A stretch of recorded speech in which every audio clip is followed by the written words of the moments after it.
김정희는 창가에 앉아 하늘을 바라보았습니다. 75년의 세월이 그녀의 주름진 얼굴에 고스란히 새겨져 있었죠.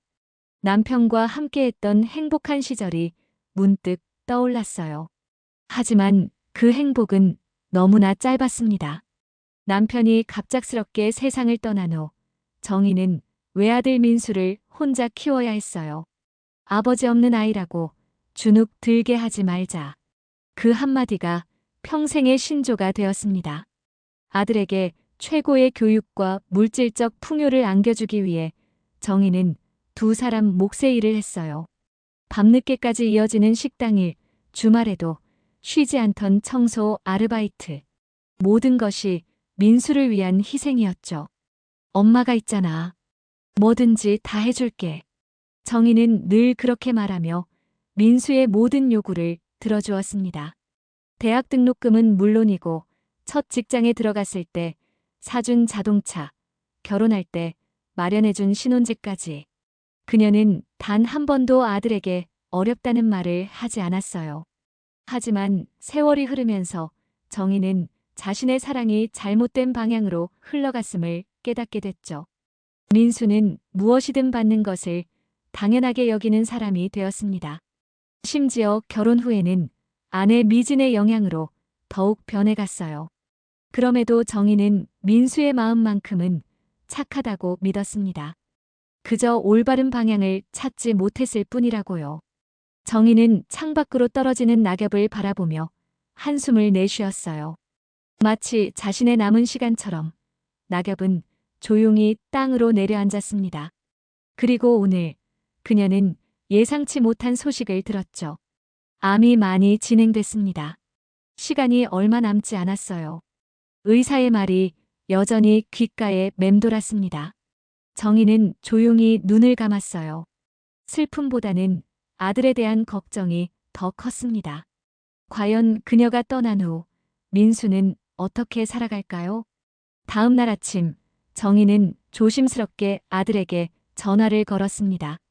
병원에서 받은 진단을 어떻게 전해야 할지 마음이 무거웠어요. 하지만 그녀는 직접 말하기로 했죠. 민수야, 오늘 시간 좀 있니? 엄마가 할 말이 있어서. 전화기 너머로 민수의 바쁜 목소리가 들려왔습니다. 엄마, 지금 회사에서 중요한 미팅 준비 중이에요. 나중에 다시 전화할게요. 정희는 잠시 침묵했어요. 결국 저녁 때 다시 전화하기로 했습니다. 창가에 앉아 옛 사진첩을 넘기며 시간을 보냈죠. 민수가 처음 걸음마를 뗐을 때, 초등학교 입학식 날, 대학 졸업식, 모든 순간이 어제 일처럼 생생했어요. 저녁이 되어 민수에게 다시 전화했을 때 그녀는 단도직입적으로 말했습니다. 민수야, 엄마가 병원에 좀 입원해야 할 것 같아. 갑자기 왜요? 무슨 일 있었어요? 정희는 잠시 망설였어요. 암말기라는 사실을 그대로 말해야 할까? 하지만 곧 결심했죠. 아들에게 불필요한 걱정을 주기보단 건강검진이 필요하다고만 말하기로 했습니다. 건강이 좀 안 좋아서 정밀 검사를 받아야 한대. 전화기 너머로 잠시 침묵이 흘렀어요. 그리고 민수가 말했습니다. 아, 그러세요? 근데 엄마, 저희 다음 주에 미진이랑 태국으로 여행 가기로 했거든요. 정희는 갑자기 가슴이 철렁 내려앉는 느낌이었어요. 하지만 목소리를 가다듬었죠. 그래, 얼마나 가니? 2주일 정도요. 미진이가 오래전부터 계획했던 거라. 그때 전화기 너머로 미진의 목소리가 들려왔습니다. 어머니, 저희 이번 여행은 이미 예약해뒀어요. 안 가면 환불도 안 돼요. 정희는 조용히 듣고만 있었어요. 민수는 우유부단한 목소리로 덧붙였습니다. 엄마, 그냥 병원에 잘 계시면 돼요. 우리가 돌아오면 그때 다시 이야기해요. 그래, 알았다. 정희의 대답은 담담했습니다. 즐거운 여행 다녀오렴. 전화를 끊은 후 그녀는 깊은 한숨을 내쉬었어요. 창밖으로 내리는 빗방울이 그녀의 눈물처럼 보였습니다. 하지만 곧 결심이 굳어졌죠. 이것도 다 내가 잘못 키운 탓이지. 정희는 마지막으로 아들에게 진정한 깨달음을 주기로 마음먹었습니다. 평생 그에게 물려주려고 모아둔 재산, 그리고 남은 시간. 이제 모든 것을 새롭게 계획할 차례였어요. 다음 날 아침, 정희는 일찍 일어나 오랫동안 간직해온 금고를 열었습니다. 그 안에는 평생 아들을 위해 모아온 통장들과 부동산 증서, 그리고 각종 보험 증권이 가지런히 정리되어 있었어요. 그녀는 천천히 서류들을 하나씩 꺼내며 과거를 돌아보았죠. 이건 민수 대학 등록금 내고 남은 적금이고, 이건 민수 결혼할 때 신혼집 마련해준 후 모은 돈이야. 한참을 들여다보던 정희는 문득 깨달았습니다. 자신의 삶은 온전히 민수를 위한 것이었고, 그 결과는 지금의 현실이었죠. 그녀는 서류들을 다시 정리하며 결심했어요. 이제는 다르게 해야겠다. 정희는 노트에 몇 가지를 적어 내려갔습니다. 지역 고아원, 암환자 지원 재단, 저소득층 아동 교육 지원 단체. 평소 관심을 두고 있던 곳들이었어요. 그녀는 차분하게 계획을 세웠습니다. 자신의 모든 재산을 이들에게 나누어 주기로 한 거죠. 오후에는 오랫동안 알고 지낸 변호사를 만났습니다. 장원철 변호사는 정희의 이야기를 듣고 놀란 표정을 지었어요. 정혜 씨, 정말 그렇게 하실 건가요? 아들에게는 아무것도 남기지 않고요. 정희는 고개를 끄덕였습니다. 네, 제 마지막 선물이에요. 민수가 진정으로 깨달음을 얻을 수 있도록. 장 변호사는 잠시 생각에 잠겼다가 천천히 말했어요. 법적으로는 문제 없습니다. 하지만 아드님이 크게 상처받을 수도 있어요. 알고 있어요. 하지만 이게 제가 할 수 있는 마지막 가르침입니다. 정희의 목소리에는 확신이 담겨 있었죠. 장 변호사는 조용히 서류 작업을 시작했습니다. 유언장 작성, 재산 기부 계획, 모든 절차가 차근차근 진행됐어요. 정희는 각 단체에 전달될 금액을 세심하게 배분했습니다. 특히 암환자 지원 재단에는 가장 많은 금액을 기부하기로 했죠. 제가 겪은 아픔을 다른 이들은 조금이라도 덜 느끼길 바라는 마음입니다. 모든 서류 작업이 끝나고 집으로 돌아오는 길, 정희는 마음이 이상하게 가벼워진 것을 느꼈어요. 마치 오랫동안 짊어지고 있던 무거운 짐을 내려놓은 것 같았습니다. 집에 도착한 그녀는 서랍에서 오래된 앨범을 꺼냈어요. 그리고 민수에게 물려주려고 정리해둔 가족 유품 목록을 찢어버렸습니다. 한 장 한 장, 천천히. 그녀의 눈에는 슬픔보다는 담담함이 깃들어 있었죠. 이제 됐다. 정희는 눈을 감았습니다. 내일은 병원에 입원해야 했어요. 남은 시간이 얼마나 될지는 모르지만 그녀는 이제 편안한 마음으로 기다릴 수 있었습니다. 병원 침대에 누워 정희는 창밖으로 보이는 하늘을 바라보았습니다. 푸른 하늘에 떠 있는 구름이 마치 흘러가는 인생처럼 느껴졌어요. 담당 의사는 상태가 생각보다 빠르게 악화되고 있다고 말했습니다. 어쩌면 몇 주일이 남지 않았을지도 모른다고요. 김할머니 가족에게 연락하는 게 좋을 것 같아요. 간호사가 염려스럽게 말했어요. 정희는 고개를 저었습니다. 괜찮아요. 아들이 여행 중이라 연락하기 어려워요. 실제로는 연락할 수 있었지만 정희는 그러고 싶지 않았죠. 민수와 미진이 태국으로 떠난 지 이틀째였습니다. 그들의 여행을 방해하고 싶지 않다는 핑계였지만 사실은 마지막까지 그들의 선택을 지켜보고 싶었어요. 병실에서의 나날은 조용히 흘러갔습니다. 정희는 가끔 병원 라운지로 나가 다른 환자들과 이야기를 나누었어요. 그곳에서 만난 박순자 할머니는 정희와 비슷한 처지였습니다. 자식들은 바쁘다며 찾아오지 않고 홀로 투병 중이었죠. 자식 키우는 건 부모 마음이지만 부모 모시는 건 자식 마음이라더니 진짜 그런가 봐요. 순자가 한숨을 내쉬었어요. 정희는 순자의 손을 꼭 잡아주었습니다. 우리가 그렇게 키웠으니 어쩌겠어요. 자식 잘 되라고 모든 걸 주기만 했으니. 두 노인은 서로를 위로하며 남은 시간을 함께 했어요. 정희는 순자에게 자신의 계획을 이야기했습니다. 모든 재산을 사회에 환원하기로 한 결정에 대해서요. 정말 대단하세요. 저는 그런 용기가 없어요. 순자의 눈에는 경외심이 깃들어 있었죠. 용기가 아니라 책임이에요. 내가 잘못 키웠으니 마지막으로 바로잡는 거죠. 날이 갈수록 정희의 건강은 급격히 나빠졌습니다. 의사들은 놀라워했어요. 마치 모든 준비를 마친 듯 그녀의 몸은 빠르게 약해지고 있었습니다. 하지만 정희의 마음은 오히려 평온했어요. 병실에서 그녀는 작은 노트에 마지막 편지를 적기 시작했습니다.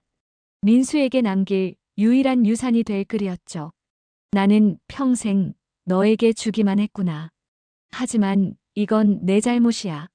정희는 천천히 하나하나 진심을 담아 글을 써내려갔어요. 눈물이 종이 위로 떨어져 잉크가 번졌지만 그녀는 멈추지 않았습니다. 이것이 그녀가 아들에게 줄 수 있는 마지막 선물이었으니까요. 창밖으로 노을이 지고 있었습니다.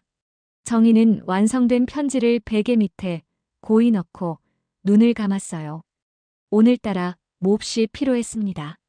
태국의 푸켓에서 민수와 미지는 호텔 수영장 옆 선베드에 누워 있었습니다. 열대의 뜨거운 태양이 그들의 피부를 그을리고 있었죠. 미지는 칵테일을 홀짝이며 말했어요. 여보, 이렇게 휴가 온 지 10일째인데 어머니께 연락 한 번 안 하는 거 괜찮아? 민수는 선글라스 너머로 하늘을 바라보며 대답했습니다. 괜찮아. 어차피 검사 받고 병원에 계실 거야. 우리가 귀찮게 할 필요 없어. 그때 민수의 휴대폰이 울렸어요. 한국에서 걸려온 번호였습니다. 민수는 미진을 향해 의아한 표정을 지었죠. 여보세요? 민수 씨인가요? 저는 서울중앙병원 김지연 간호사입니다. 민수의 표정이 갑자기 굳어졌어요. 간호사의 다음 말은 그를 완전히 얼어붙게 만들었습니다. 죄송합니다만 어머님께서 오늘 새벽에 돌아가셨습니다. 뭐라고요? 민수는 자리에서 벌떡 일어섰어요. 무슨 말씀이세요? 어머니는 그냥 검사 받으러 가신 거였는데. 어머님은 말기암으로 입원하셨습니다. 저희가 최선을 다했지만 민수는 더 이상 말을 들을 수 없었습니다. 그의 손에서 휴대폰이 떨어졌어요. 미진이 놀라서 다가왔죠. 여보, 무슨 일이야? 엄마가 돌아가셨대. 미진은 잠시 충격을 받은 듯 했지만 곧 현실적인 목소리로 말했어요. 어머, 그러면 우리 빨리 한국으로 돌아가야 하는 거 아니야? 그들은 서둘러 짐을 싸고 가장 빠른 비행기를 예약했습니다. 비행기 안에서 민수는 멍한 상태로 창밖만 바라보았어요. 그의 머릿속은 혼란스러웠습니다. 어머니가 왜 암 진단을 알리지 않았을까? 왜 그들이 여행을 떠나게 내버려 두었을까? 한국에 도착하자마자 그들은 병원으로 직행했어요. 하지만 이미 정희의 시신은 장례식장으로 옮겨진 상태였습니다. 담당 의사는 민수에게 상황을 설명했어요. 어머님은 이미 오래전부터 암이 상당히 진행된 상태였습니다. 저희가 입원을 권유했을 때도 시간이 얼마 남지 않았다고 말씀드렸어요. 민수는 얼어붙은 표정으로 물었습니다. 왜 저한테 알리지 않으셨어요? 의사는 안타까운 표정으로 대답했어요. 어머님께서 특별히 원치 않으셨습니다. 가족들이 걱정할까봐 그러셨대요. 장례식장에 도착했을 때 뜻밖의 인물이 그들을 기다리고 있었습니다. 양복을 입은 중년 남성이 민수에게 다가왔어요. 민수 씨죠? 저는 장원철 변호사입니다. 어머님의 유언장을 전달해드려야 합니다. 민수는 혼란스러운 표정으로 변호사를 따라갔습니다. 미진도 걱정스러운 표정으로 함께했어요. 조용한 방에서 장 변호사는 서류 봉투를 꺼냈습니다. 김정희님의 마지막 유언입니다. 장 변호사는 봉투를 열고 공증된 유언장을 꺼냈습니다. 그는 잠시 목을 가다듬더니 차분한 목소리로 읽기 시작했어요. 나 김정희는 온전한 정신으로 이 유언장을 작성합니다. 내가 남긴 재산은 단 한 푼도 없습니다. 모든 돈은 나보다 더 필요한 사람들에게 주었습니다. 민수의 얼굴이 순간 하얗게 변했습니다. 미진은 믿을 수 없다는 표정으로 장 변호사를 쳐다보았어요. 이게 무슨 말도 안 되는 소리예요? 어머니께서 큰 재산이 있으신 걸로 알고 있는데. 미진의 목소리가 떨렸습니다. 장 변호사는 담담하게 설명을 이어갔어요. 김정희님께서는 생전에 모든 재산을 여러 사회단체에 기부하셨습니다. 서울아동보호재단, 암환자지원센터, 노인복지단체 등에 골고루 나누어 기부하셨죠. 민수는 의자에 털썩 주저앉았습니다. 그의 머릿속은 하얗게 비어버린 듯 했어요. 어머니가 평생 모은 돈, 그가 당연히 물려받을 거라 생각했던 그 모든 것이 사라졌다는 사실을 받아들이기 힘들었습니다. 이럴 수는 없어요. 법적으로 문제가 있는 거 아닌가요? 미진이 격앙된 목소리로 물었어요. 장 변호사는 고개를 저었습니다. 모든 절차는 합법적으로 이루어졌습니다. 김정희님께서는 생전에 직접 기부 의사를 밝히셨고 모든 서류에 서명하셨어요. 법적으로 아무런 하자가 없습니다. 민수는 여전히 멍한 상태였어요. 장 변호사가 그에게 또 다른 봉투를 건넸습니다. 이것은 김정희님께서 아드님께 남기신 개인적인 편지입니다. 민수는 떨리는 손으로 봉투를 받았습니다. 하지만 지금은 열어볼 마음의 여유가 없었어요. 그는 미진과 함께 장례식장으로 돌아왔습니다. 장례식은 조용하게 진행됐어요. 예상과 달리 많은 사람들이 찾아왔습니다. 정희가 기부한 단체의 관계자들, 병원에서 만난 환자들, 오랜 이웃들까지. 민수는 이런 사람들 대부분을 처음 보았어요. 그는 문득 자신이 어머니의 삶에 대해 얼마나 모르고 있었는지 깨달았습니다. 김정희님은 정말 대단한 분이셨어요. 마지막까지 다른 사람들을 생각하셨죠. 한 단체 관계자가 민수에게 말했습니다. 민수는 아무 말도 할 수 없었어요. 그저 멍하니 서 있을 뿐이었습니다. 장례를 마치고 집으로 돌아온 민수와 미진. 빈 집안은 이전과 같았지만 어딘가 모르게 차갑게 느껴졌어요. 이제 어떻게 해야 하지? 우리한테는 아무것도 남지 않았어.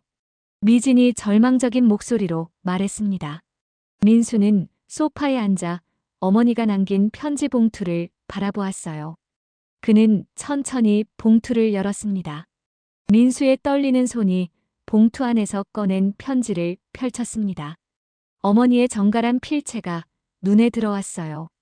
그는 깊게 숨을 들이마시고 읽기 시작했습니다. 사랑하는 내 아들 민수에게 내가 이 편지를 읽을 때쯤이면 나는 이미 이 세상에 없겠구나. 갑작스러운 결정으로 너를 놀라게 해서 미안하다. 하지만 이건 내가 너에게 줄 수 있는 마지막 선물이란다. 나는 평생 너에게 주기만 했구나. 하지만 이건 내 잘못이야. 남편을 일찍 잃고 홀로 너를 키우면서 내게 부족함 없이 해주고 싶었던 마음뿐이었어. 그러나 돌이켜보니 그것이 너에게 진정한 행복을 가져다 주지는 못했더구나. 나는 내가 진짜 소중한 게 뭔지 깨닫기를 바란다.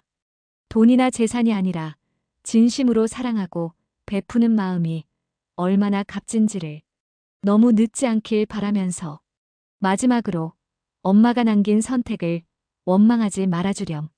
이건 너를 벌주기 위한 것이 아니라 내가 더 나은 사람이 되길 바라는 엄마의 마지막 소망이란다. 영원히 너를 사랑하는 엄마가. 편지를 다 읽은 민수의 볼 위로 뜨거운 눈물이 흘러내렸어요. 그동안 참았던 감정이 한꺼번에 터져 나왔습니다. 어깨가 들썩이며 그는 오열했어요. 여보, 무슨 일이야? 미진이 다가와 물었습니다. 민수는 대답 대신 편지를 내밀었어요. 미진은 빠르게 편지를 훑어보더니 짜증스러운 표정을 지었습니다. 이게 다예요? 재산은 다 기부하고 편지 한 장이 전부라고요? 당신 어머니 정말. 그만해. 민수가 조용하지만 단호하게 말했어요. 더 이상 엄마에 대해 그렇게 말하지 마. 미진은 놀란 표정으로 민수를 바라보았습니다. 이런 반응은 처음이었으니까요. 민수는 천천히 일어나 어머니의 방으로 향했어요. 그곳은 여전히 정리가 잘 되어 있었습니다. 침대 옆 작은 책상 위에는 오래된 사진 한 장이 놓여 있었어요. 민수가 어렸을 때 아버지, 어머니와 함께 찍은 사진이었습니다. 그는 사진을 들어 올려 오랫동안 바라보았어요. 문득 자신이 얼마나 어머니에게 무심했는지, 그리고 어머니가 마지막으로 가르쳐주고 싶었던 것이 무엇인지 깨닫기 시작했습니다. 엄마. 민수의 목소리가 떨렸어요. 이제야 알겠어요. 너무 늦었지만. 그는 침대에 앉아 어머니의 일기장을 발견했습니다. 마지막 페이지에는 그가 여행을 떠나기 전날의 기록이 있었어요. 민수에게 병원에 입원해야 한다고 말했다. 하지만 그 아이는 여행이 더 중요했나 보다. 괜찮다. 내 탓이니까. 내가 그렇게 키웠으니. 민수는 더 이상 읽을 수 없었습니다. 그의 가슴은 후회와 자책으로 무거웠어요. 다음 날 아침, 민수는 일찍 일어나 조용히 옷을 갈아입었습니다. 미진은 여전히 자고 있었어요. 그는 어머니의 유품이 담긴 작은 상자를 들고 집을 나섰습니다. 첫 번째로 찾아간 곳은 서울아동 보호재단이었어요. 정희가 큰 금액을 기부한 곳이었습니다. 민수는 재단 직원에게 자신을 소개했어요. 저는 김정희의 아들입니다.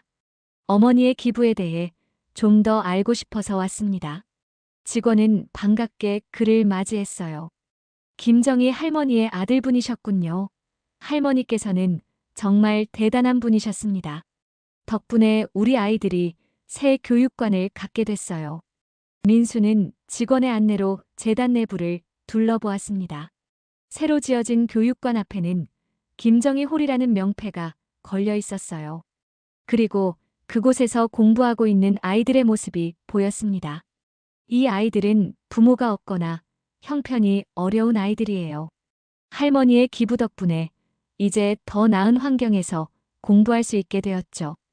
민수는 말없이 아이들을 바라보았어요. 그들의 순수한 웃음 속에서 어머니가 왜 이곳에 기부했는지 조금씩 이해하기 시작했습니다. 다음으로 그는 암환자지원센터를 찾았어요. 그곳에서는 정의와 같은 병으로 고통받는 환자들을 위한 프로그램이 운영되고 있었습니다. 김할머니는 자신의 경험을 통해 다른 환자들이 필요한 것이 무엇인지 정확히 알고 계셨어요. 센터 관계자가 설명했습니다. 특히 경제적 어려움으로 치료를 포기하는 환자들을 위한 기금을 만드셨죠.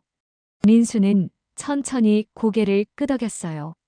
어머니의 선택이 단순한 의지가 아니라 깊은 사랑과 이해에서 비롯되었다는 것을 깨닫고 있었습니다. 마지막으로 그는 어머니가 입원했던 병원의 라운지에 앉았어요. 그곳에서 한 노인이 다가왔습니다. 혹시 정희의 아들이신가요? 민수 씨? 민수는 놀라서 고개를 들었어요. 네, 그런데 어떻게 아셨어요? 저는 박순자예요. 정희와 함께 병실에 있었던 사람이죠. 정희가 많이 이야기했어요. 당신에 대해서. 민수는 순자와 함께 차를 마시며 어머니의 마지막 나날에 대해 들었습니다. 어머니가 얼마나 담담하게 죽음을 받아들였는지, 그리고 끝까지 아들을 걱정했는지에 대한 이야기였어요. 정희는 끝까지 당신을 미워하지 않았어요. 오히려 자신의 잘못이라며 당신이 올바른 길을 찾기를 간절히 바랐죠. 집으로 돌아가는 길, 민수의 마음은 무거웠지만 동시에 이상하게 평온했습니다. 그는 미진에게 전화를 걸었어요. 여보, 나 결정한 일이 있어. 무슨 일이야? 우리 집을 팔고 그 돈으로 작은 사업을 시작하려고 해. 그리고 내가 번 돈의 일부는 엄마가 기부했던 단체들에 정기적으로 기부할 거야. 전화기 너머로 미진의 놀란 목소리가 들렸습니다. 당신 미쳤어? 우리는 지금 무일푼이라고. 미안해, 미진아. 하지만 이건 내 결정이야. 엄마가 마지막으로 가르쳐 주신 거라고. 통화를 마친 민수는 하늘을 올려다보았습니다. 구름 사이로 따스한 햇살이 비치고 있었어요. 그는 마음속으로 말했습니다. 엄마, 이제야 깨달았어요. 너무 늦었지만 고마워요. 창밖에는 햇살이 비추고 그가 떠난 빈자리를 채우듯 세상은 여전히 따뜻하게 흘러가고 있었습니다.